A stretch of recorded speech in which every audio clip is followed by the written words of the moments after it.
আজি ইয়াতে খানা আছে, আমাক ইনভিটেশ্যন দিছে। আমি মানে আমাৰ ফেমিলিটো মানে থাকিব আৰু বৰ্তমান আহি আছে। এই আমাৰ ৰান্ধনী কালত হাই কি বনাইছা কচোন? দালি দালি দালি কি দালি? খাৰ আঞ্জা হ'ল, মাহ মচুৰ মাহ দালি আৰু আৰু তোমাৰ মাংস হ'ব আৰু মাছ হ'ব আৰু ভাজি এখন হ'ল, খাৰ হ'ল, এখন চাটনি হ'ব আৰু পাপৰ ভাজি হ'ব। এই আমাৰ দাদা দুজন নাজনী লতা দুজন বহি আছে। এইফালে আমাৰ তিনিটা মানুহে কাম কৰি আছে। নমস্কাৰ দৰ্শকবৃন্দ, এয়া ফেমিলি পিকনিক। তাৰে ওপৰতে আজি এই ভিডিঅ'টো বনাই আৰু এয়া আমৈ হয়, ভাত আৰু চব্জি বনাই আছে। কামত বহুত চোকা। ভাত আৰু চব্জি বনোৱাৰ দায়িত্ব দিয়া হৈছে এওঁক।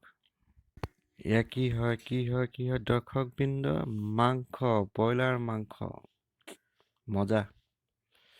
খুব সুন্দৰকৈ বনাইছে খুৰীয়ে।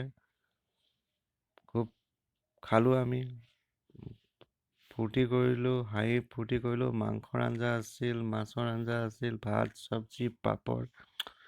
খুব এনজয় কৰিছিলোঁ সেইদিনাখন। ছানডেটো খুব ধুনীয়াকৈ সুন্দৰভাৱে পাৰ কৰিলোঁ আমি। প্ৰিয় দৰ্শকবৃন্দ, বহুদিনৰ মূৰত ভিডিঅ'টো বনাইছোঁ। এয়া আমাৰ ফেমিলি পিকনিকৰ ভিডিঅ'। এয়া দেখিছে পিঁয়াজ, বিলাহী, তেজপাত।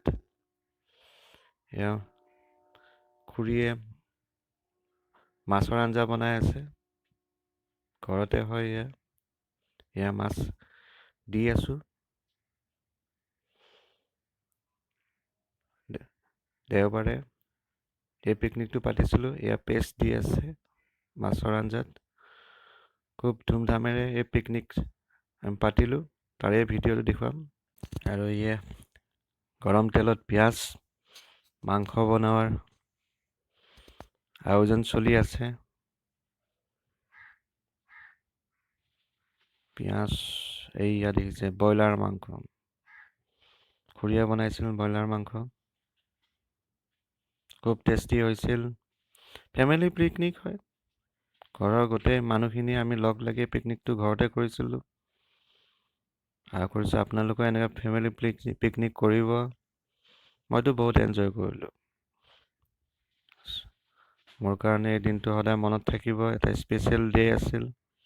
ডিচেম্বৰ মাহ, ঠাণ্ডাৰ কাৰণে বাহিৰত ওলাব পৰা নাই, সেইকাৰণে ঘৰতে ফেমিলি পিকনিক কৰিলোঁ। এয়া আলু দিছোঁ, ব্ৰইলাৰ মাংস, আলু, খুব মজা আঞ্জা হৈছিল।